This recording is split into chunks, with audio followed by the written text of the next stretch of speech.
שיר למעלות בשוב אדוני, את שיבת ציון היינו כחולמים. When God returned us to Israel, we were like dreamers. These words from Psalm 126 are the same words that we say each Shabbat just before we offer our thanks for our meals. It's a moment to take us back and think about the world as it could be when everything was whole and that all Jews were returning to our ancestral homeland. It's that moment when we stop and think about what that dream was, what it meant for those long ago in ancient times to return to the land of Israel, and what it meant for us in modern times.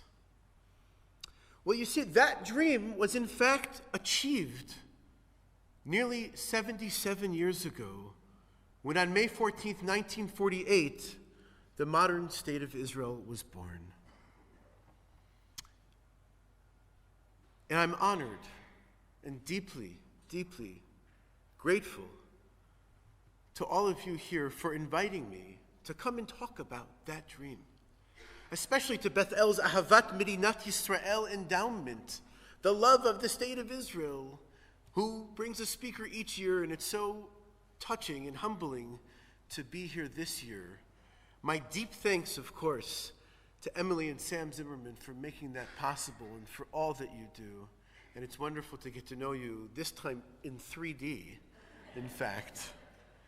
And of course, my thanks to Rabbi Nichols, to Rabbi Erdheim, to Cantor Rudnitsky, and to everyone here, of course, to Rabbi Knight. And I'll just mention also my good friend and colleague, Rabbi Schindler, who you may remember from such things as this congregation.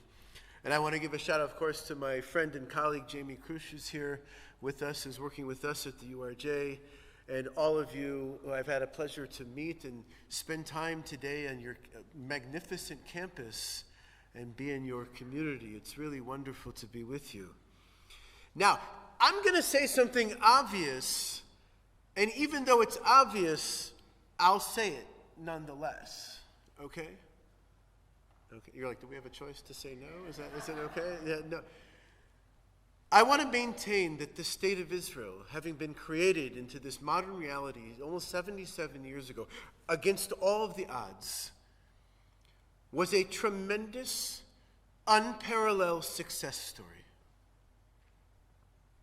It was like a Hollywood movie to think about these people for 2,000 years who didn't have a home and came out of the woodwork after the Holocaust and coming as refugees from other countries around to build this oasis in the desert.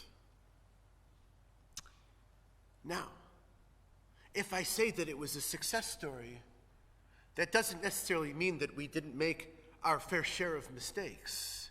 You see, there was no handbook or how to create a Jewish state for dummies sitting there on your shelf that you could take off and, read and follow the instructions. No, we were making it up as we went along, essentially.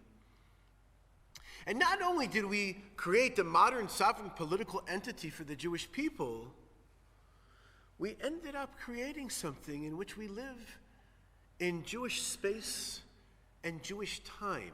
But that doesn't mean that you're 10 minutes late to everything, okay? That means that our language is the national language. It means that our holidays are the national holidays. And that, yes, the ATM wishes you Shabbat Shalom on a Friday afternoon. And all sorts of less superficial and deep examples.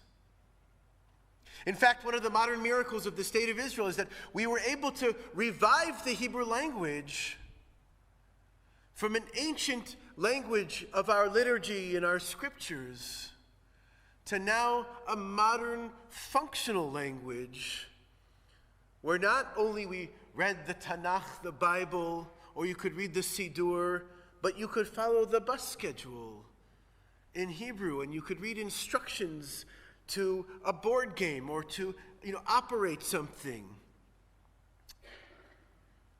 And we had to struggle to invent certain words that now in the modern world we didn't find in our ancient sources. And I can give you many, many examples, and see me after class and we can talk about them more. But you might be fascinated to know that with all of our historical background and the Jewish people that has endured for thousands of years, that in fact we have no Hebrew word for the word history. Try it. How do you say history in Hebrew? Go ahead, Israelis in the crowd. Historia, of course. That, however, that's a Greek word that we adopted into modern Hebrew. Now, it's not exactly the case. I would be remiss if I said we don't have an actual word in Hebrew for the word history. In fact, we have 3 terms that we can use to delineate, to understand what we might mean by that Greek word historia. The first is the word toldot. You remember it from the parsha that we read in the book of Genesis, and that we hear in the beginning of the Genesis, that comes from the word lineage, right? Who came after whom? Who begot whom? That's a factual telling of who came after the next person, and that's in fact, a historical claim. The second term we talk about, you remember from the way end of the Tanakh, the end of the Bible, the words divrei hayamim, or the words, I think in English we would say chronicles, right? We're in fact chronicling an account or telling a story of what happened. Those terms are important. But the third term says it all. And that third term, of course, is the word zikaron. The word zachor, or the word memory. You see, when the American Jews came to America, they were told that the streets were paved with gold. It's not always true, but it was a nice thing to be told. In Israel, we see the streets named for historical figures, for rabbis of the Talmud, for the sons and the tribes of Israel. If in America the streets were paved with gold, in Israel the streets are paved with memory. And it's the memory that tells us our story. And in fact, it's memory that we want to remember today on this Shabbat that we call Shabbat Zachor. This Shabbat of memory that we remember in the Shabbat leading up to the holiday of Purim. Now, why do we call the Shabbat Zachor before Purim Zachor, or Shabbat of memory? Because we read, of course, in the book of Deuteronomy, Zachor asher asah lecha Amalek b'derech tzetchem miMitzrayim. You shall remember, you shall take an historical account of what Amalek did to you when you left Egypt. Remember, of course, Amalek. You all remember Amalek. You're not supposed to remember. You remember Amalek, right? Amalek was, of course, what some may call the quintessential anti-Semite, who waited and behind the line and attacked the vulnerable and the powerless, the women and the children at the back of the line as we were leaving Egypt. And we're told then, Timched zecher Amalek, mitach hashamayim lo tishkach. Don't forget to blot out the memory of Amalek from under the heavens. And we know that in every generation, just like in the holiday of Purim for the Jews of Shushan, we know that Haman, okay, you don't have to boo now, but that Haman was, of course, one of those toldot, a lineage, a descendant of none other than Amalek.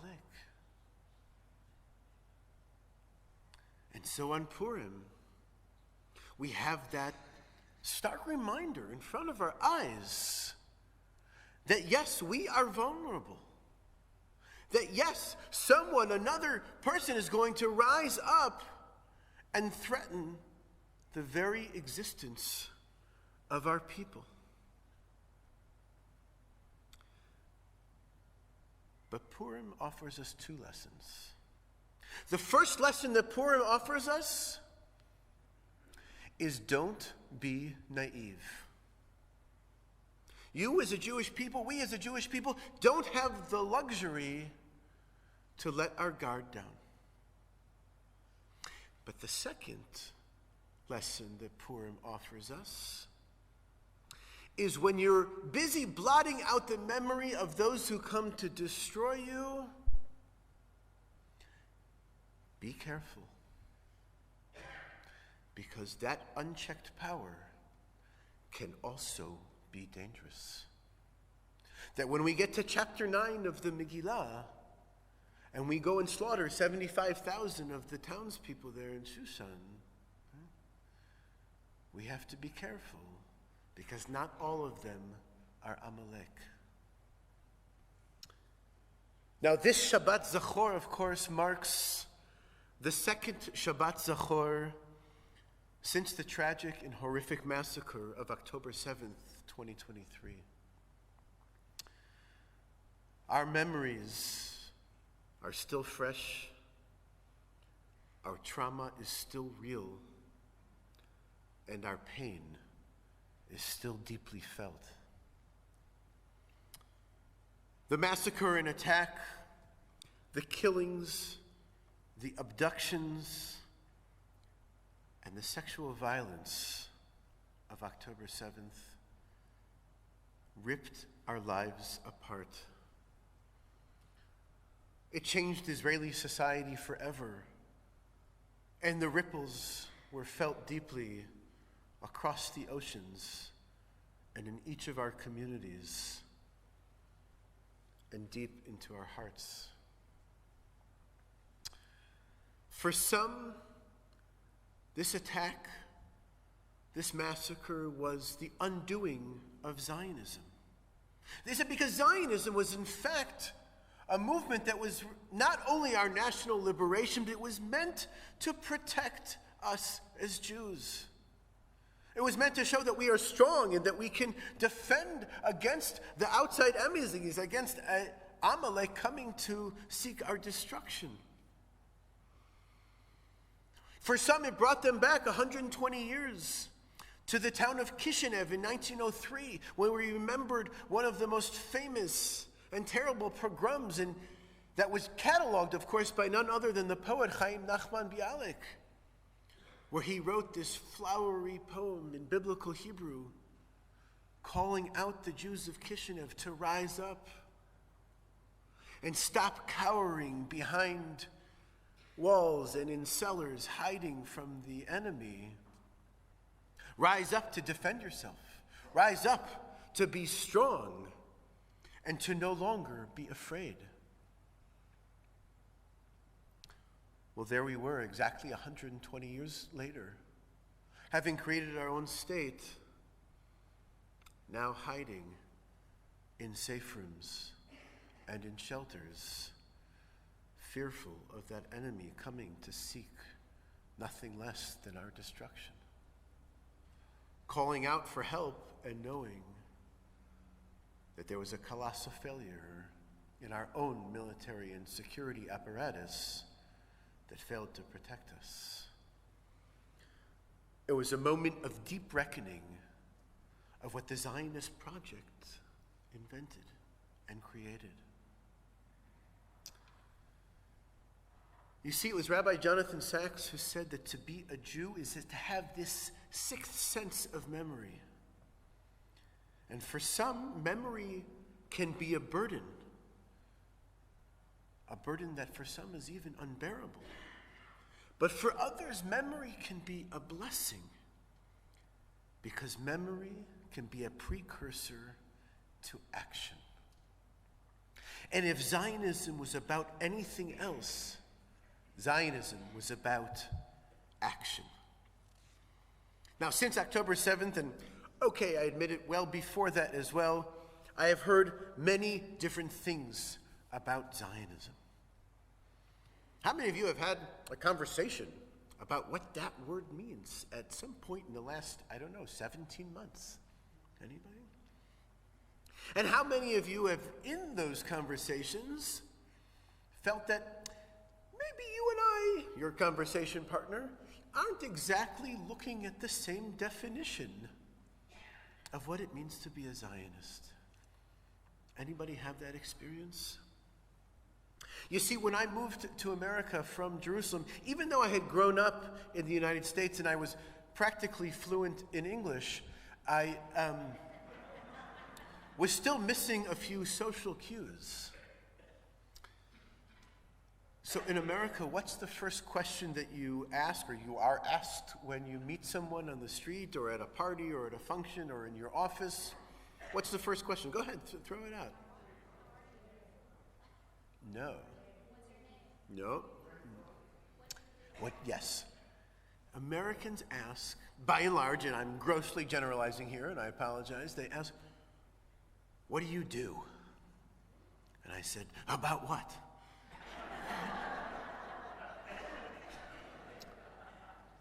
And my conversation partner said, what do you do? Essentially saying, I'm trying to encapsulate your very being and understanding the fundamentals of who you are by what your profession might be. I said, okay. I said, well, I'm the head of the Association of Reformed Zionists of America. And you remember that scene in the movies where the record player would come to a screeching halt and everyone would turn and look at you and the crickets would be in the background? Well, it was like that when someone said, well, I'm sorry, I don't think we know each other well enough for you to have just used the Z word. I said, oh. Well, what does that mean to you? And someone said, well, if you're a Zionist, doesn't that mean that you're on a hilltop somewhere in the West Bank actively oppressing Palestinian rights? And I said, no, that couldn't be the farthest thing from the truth. And they said, well, if you're a Zionist, doesn't mean that you uphold some sort of, supremacist ethno-nationalism that, is against equality and justice. And I said, I'm sorry, I think that you misunderstood or you mislearned what that means. And those of us who have friends or relatives on college campuses, we may be hearing similar rhetoric. And my friends, let me invite you to take this moment on Shabbat Zachor, 2 days before the opening of the World Zionist Congress elections, to stand up together, figuratively, and reclaim the term Zionism. Because like all Zionists, we of course fight for the right for our own self-determination, for the creation of our own nation-state in our ancestral homeland. And as Reformed Zionists, we affirm our connection to the land, to the people, to the state of Israel, and of course much more. Because you see, we're fighting to preserve Israel not just as the only Jewish state in the world, but we aspire to see it as a liberal, free, pluralistic, and democratic society with open and tolerant people living there. We as Reformed Zionists are fighting against those who hold a completely different vision of what the Jewish state should be and who say to us plainly that Reform and liberal Judaism are inauthentic and illegitimate expressions of Judaism. You see, Zionism is about the collective responsibility for one another, that all Yisrael are arevim ze bezeh, that all Jews are responsible for one another. And Zionism is about saying that we must bring back all those who were taken from their homes or from their festivals or from their army bases and are still languishing somewhere in Gaza. Zionism is about taking care of those who were displaced from their homes and need to now rebuild their communities. And Zionism is not about lining the coffers of those who refuse to recognize the state or who shirk from military or national service. Zionism is about reimagining what it means to be Jewish in the Jewish state and offering new, authentic, inclusive, and creative expressions of Jewish life. Zionism is about Rabbi Oded Mazor, who wrote a beautiful new poem that we read this morning, or this evening. What day is it? And it is about our Reform movement, with its 54 congregations around the state of Israel, who are there day in and day out, doing that unbelievable, heroic pastoral care to a traumatized society.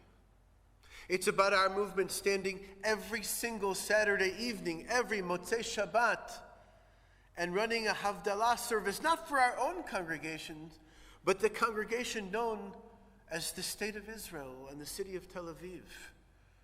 Sometimes dozens showing up, but on most weeks, hundreds and hundreds of people showing up to stand together to sing the words led by women rabbis at the heart of the State of Israel, showing that we can do something different, that Judaism is not black and white, that Israel is not just a technocracy, but in fact, a newfound expression of what it means to be Jewish.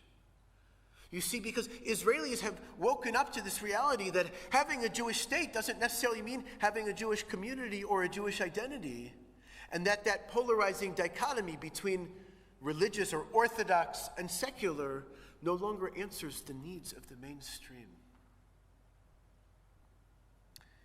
And that's in fact what we're doing here. That's in fact is the manifestation of our Zionism. And that is our message here. Because so often we're told as diaspora Jews that we shouldn't have a voice in what happens in the Jewish state. You know, if you're not citizens, if you don't pay taxes, and if you don't serve in the army, you shouldn't have a say. And those people have a point. Because we know that the policies that take place in the State of Israel affect those who live there and those who are citizens. However, we also know that the State of Israel has been a project of the entire Jewish people since the First World Zionist Congress in 1897. And now I want to invite you to join me in participating in the most exciting moment of Jewish history ever. Because as Zionists, we need to have our voices heard as well. Now, if you think that you want to do this, if this speaks to you, and even if it doesn't, you can do it as well too. That's okay. I want you to join me and do something this coming Monday. Now, where's my friend Andy Siegel? Look at Andy. He's going to help you. On Monday, March 10th, in just 2 short days, the polls will open. The website will open. It's not as dramatic as going to a polling place, but the online voting portal will open for you to cast your vote in the 39th World Zionist Congress. You see, this was Theodor Herzl's Congress that started in 1897 and now meets every 5 years, and it's your only opportunity to have a democratic say in what happens in the State of Israel. And we're going to ask you to vote for our reform movement, who is leading with trying to reimagine what it means to be Jewish in the Jewish state, to stand up where people are trying to attack us and delegitimize us. And it's your moment to say what we have created in Israel needs to grow and needs to reach far beyond its current capacity. It will take you just 2 short minutes and only $5 to affect over $1 billion of funding annually. This is our moment. This is our moment to take the memory that we hold so tight, the memory of everything that was created right now, and to say, this is the action we need to take for the future. I invite you to join me and to take that memory and turn it into an action, and to do so in 2 short days. As we say each morning when we pray, Or Chadash al Tzion Ta'ir, V'nizkeh kulanu mehera le'oro. Let a new light shine upon Zion, and may we all merit quickly from that light, and we can only do it together. Shabbat Shalom.